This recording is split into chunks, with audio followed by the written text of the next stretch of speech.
Hello, everyone. Welcome to Everyday Prepared. Thanks for watching. And welcome to episode 4 of Prepping for Beginners. Now, I wanted this one to be about some cheap or free things that you can do to help keep your preps going forward. Even if money's tight this week and you can't really go out and buy a lot of stuff you think you need, here's some things that you can do to keep the momentum going with your preps without spending any money or very little money. So, first thing I want to talk about is skills. Work on your skills. If it's go out, practice making campfires, right? Getting a little fire started is fairly easy. It's getting that fire up to campfire level where you can cook food or boil water or something like that. That's the hardest part, right? Um, there's a whole bunch of classes out there you can take. I believe they're free with the Stop the Bleed course. There's a lot of them online. You can sit through up your first aid skills and your knowledge. Um, any of the skills that would come in handy in an emergency situation. Um, campfire, filtering water, uh, cutting wood, even, right? All these things we can practice now when it's not an emergency. Not only does it help with us learning how to do that stuff, but it's an excellent test of your equipment that you have ready to go, right? If you go out and spend $100 on an axe and just stick it in your preps, you don't know if that axe is any good. You don't know if you're any good with the axe. So practice all these things like that. Okay. Next thing I want to talk about is a bug out plan. Now, if you've been in the prepping community any length of time, if you're in any prepping groups or pages or channels or things like that, you're probably sick to death of hearing about bug out. We have bug out this, bug out that. What do I need in my bug out bag? What kind of a bug out bag do I need? What about a bug out vehicle? What about a bug out location? All of these things go. What nobody ever talks about is your plan. Okay, do you have a plan for if things are bad at your home? How do you plan to get to somewhere not as bad? So I see a lot of people, they're like, well, I'm going to head out to Uncle Jed's house because he lives out in the country. He doesn't have any neighbors. He's got a farm, got some cows, some chickens, has a big garden, so they have plenty of food. So we're just going to head out there. Things get bad at home. Does Uncle Jed know you're coming? Because I see that a lot with people when you start talking about preps and things. They're like, oh, well, I'm just coming to your house. Don't come to my house if I didn't invite you. Don't go to Uncle Jed's house if you haven't cleared it with him first. Okay? Talk with Uncle Jed. Make sure he knows you're coming. Find out what you need to bring to Uncle Jed's house. Okay? Make sure your whole family unit knows, hey, when things get bad and I say we're going to bug out, we're headed to Uncle Jed's house. Okay? What's your plan to get there? Are you driving? How many vehicles do you need? Okay? Are the vehicles ready to go? Are they preloaded? Do you need to load the vehicles with things? What are you going to load? What are you taking with you? Okay. Um, what if the vehicles won't run? What if the roads are blocked? What do you have to walk? So you need a plan. You need a backup plan. How about an emergency plan? How about a contingency plan? All these different plans for things that can go wrong, right? A lot of times with the bug out plan, I see people do best case scenario. Okay. We're all at home. My family's at home and things get bad. We're going to bug out. We just grab our bags, throw them in the truck, and we go. Okay. What if you're at work? What if your spouse is at work? What if your kids are at ball practice or school or the neighbor's house? They're somewhere else, right? How are you going to implement your bug out plan with everyone scattered like that? Okay. It can be done, but you need to know ahead of time, and the rest of your family needs to know ahead of time what they're going to do. Okay. And I'll tell you one little thing that I like to help this, and this will all come together. Um, Write it on a piece of paper. It doesn't have to be fancy. It doesn't have to be complicated, right? Just make everyone has to be on the same page and know what's going on. Now, next we'll talk about networking. Okay. In the prepper community, we like to talk a lot about mutual assistance groups or MAGs. And it's basically exactly what it sounds like. It's a group of people that get together and they mutually aid each other in their prepping. Okay. So if you're not involved with one, find one near you. Look on the internet. You can find there are prepper groups all over. Okay. Join one, go to some meetings. You might not agree with the group, you might not like half the group, and that's fine. But while you're there, network with people. Talk with all you have to do is talk. Talk with people, get their ideas, give them your ideas, exchange information. You might have problem with your garden, right? Say, man, I don't know what it is. I've tried fertilizer, I've tried water, I've tried all these plants, everything keeps dying. Well, maybe there's a person in that group who's really good at gardening. Talk with them. Maybe they can help. They might come out and look at your garden for you, tell you what you need, help you. Okay. So exchange information.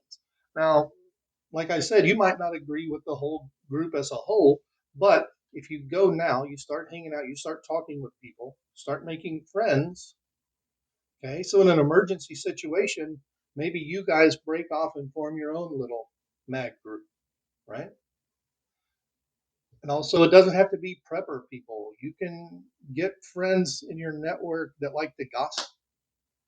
Now, 90% of the gossip they tell you is going to be just that. It's gossip that nobody cares about. It's not going to help you. But people that like to gossip are also good at spreading news. So these people will act kind of like a regional intelligence network for you. Get some information about what's going on in your town, in your state, right? In your area. So work on those. Now, none of those things cost you any money. Maybe $2 for some paper and a pencil. Not bad. Okay. Now, if we want to roll all those together, I'll give you a little bonus here, and that is camping. I always recommend camping.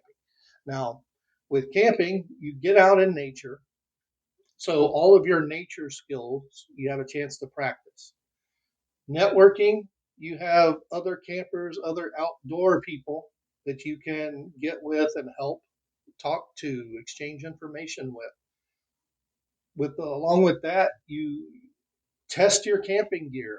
All the stuff you buy to go camping is great stuff to help in an emergency situation. If you don't have power at home, pull out your little camp stove and you can still have a warm meal, right? So I like camping, and camping you can start off really, really cheap. And as you get into it and go, you can find out what works for you, what doesn't work for you, and you spend a little more money and get a little better equipment. But the main benefit, I think, from camping is if you have small children, let's say something bad happens, it's getting bad at your house and you need to bug out. Okay. You're loading up the truck to go. And if you have small children, they don't know what's going on. They're going to be scared, right?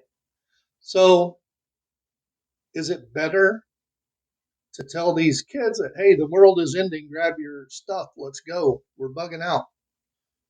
Or tell your kids, hey, we're going camping, grab your backpack, grab your camping bag, we're going camping. They're a little more relaxed, and it alleviates some of the fear for them because that's something they're used to doing.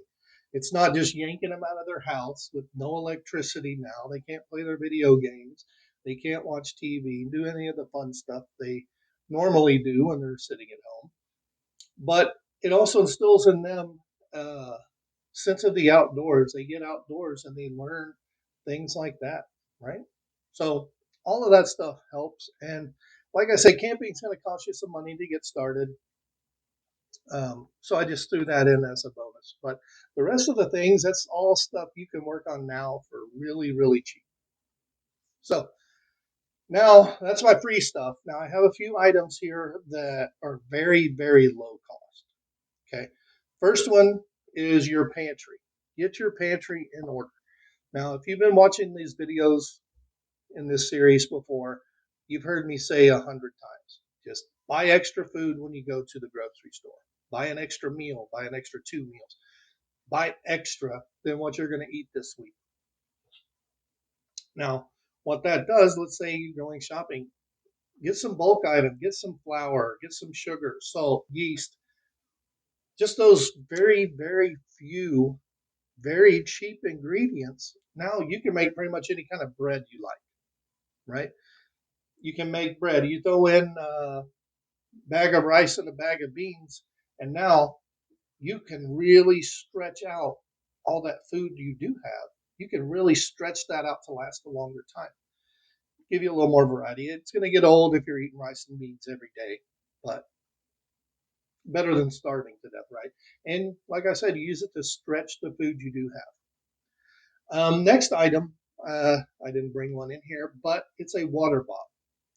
Basically, what a water bob is, it's a big plastic bag that fits in your bathtub. If you know something bad is coming, you unroll it in your bathtub, you hook it up to the faucet, you fill it up with cleanish water. I say cleanish because it's going to depend on how clean your tap water is. But you fill it up, and they'll, depending on the size of your bathtub and which water bob you get, they hold between 60 and 100 gallons of water. Okay? Once you fill it up, you tie off the end, and they come with a little hand pump, so you can get water out as you need. And there's 100 gallons of cleanish water. Next item we'll talk about is, oh, I'm sorry, and those you can find all over wherever you do your e-commerce. You can find them for around $30 to $40. Okay, Amazon has them all over. If you don't like Amazon, if you do a search online, you can find them all over for about $30 to $40. Okay, so next item is your basic first aid. If you don't have a basic first aid kit, I'm not talking trauma kits. We should all have trauma kits, but I'm talking first aid at home, stuff you use every day, right? And for very, very little money, you can get a kit started. Gauze, tape, disinfectant, stuff like that is very cheap. You can get it. Start your homemade first aid kit at home. Now, I have people, well, I can't get tape because I'm allergic to the adhesive, so I don't know what to do. Okay, they have stuff called Coban. It's cohesive bandage that sticks to nothing except itself. For $6 or $7, you can get a two, I think it's one or two, maybe a 3-inch wide roll of Coban. Acts like tape, but it only sticks to itself. If you can't have the adhesive, get the Coban.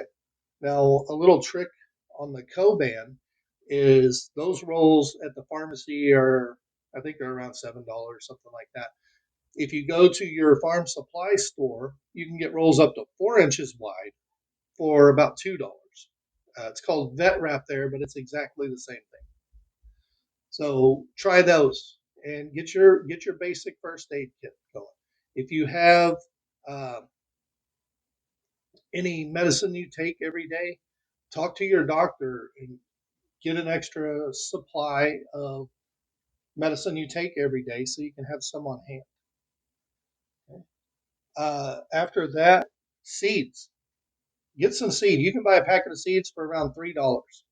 Okay, get your seed, plant them. Make sure you do the heirloom seeds. So when you grow plants from them, you can get the seeds from those plants and plant them again to make more plants next year.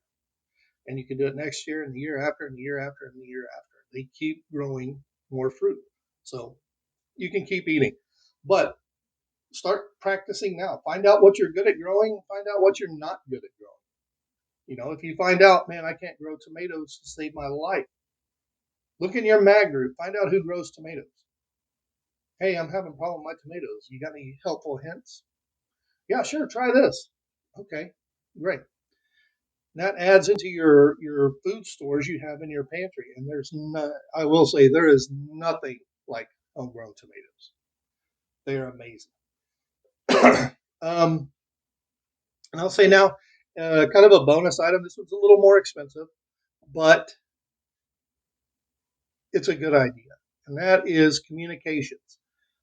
I'm going to give you one, and it's the, make sure I get the model number right. It's the Baofeng UV5R. It's a small handheld ham radio. You can get these all over. Again, if you don't like Amazon, look around. You can find them elsewhere. But $20 to $30, you can get these radios. Now, make sure when you get it, it comes with the programming cable, so you can program your local emergency frequencies into it, and you can listen in on those frequencies. It's not legal to transmit with these ham radios unless you have a ham license. So don't transmit on them now. I will say in an emergency, I'm not going to worry about the FCC coming because I transmitted on a radio and I don't have a license. But ham license, I've been looking at ham licenses. They're relatively easy to get. You don't have to take any classes.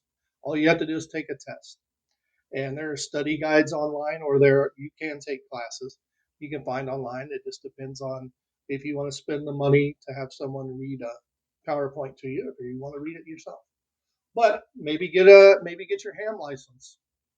That way, if the cell towers go down for some reason, I know we've seen several times in an emergency, cell towers don't go down, but the circuits get overloaded really, really easily. So, it takes forever to text and your calls won't go through. With the ham radio, you can still communicate with your family and friends to find out what's going on. So that's something to look into. Now, those radios, they're not the best by any stretch of the imagination, but they are cheap.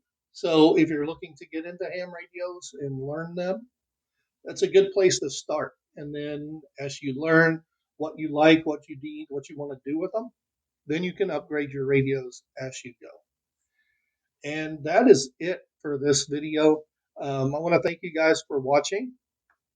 If you know anyone that is looking to be a little more prepared, please share this video with them. Um, we would love to have them on this journey. I've been told I have angry face when I'm on here talking on these videos. So rest assured, I'm not angry. It's just my normal face. But, as usual, all the usual stuff, man. Like, subscribe, share it. Um, if you liked the video, please give me a thumbs up. If you didn't like it, all I ask, if you're going to give me a thumbs down, put a little comment down there as well. Let me know what you didn't like about the video. I can always use feedback. I know I'm not the best public speaker, so I will try to make these videos better. Um, and that is it. So please comment, like, share, subscribe, all that stuff. And until next time, take care.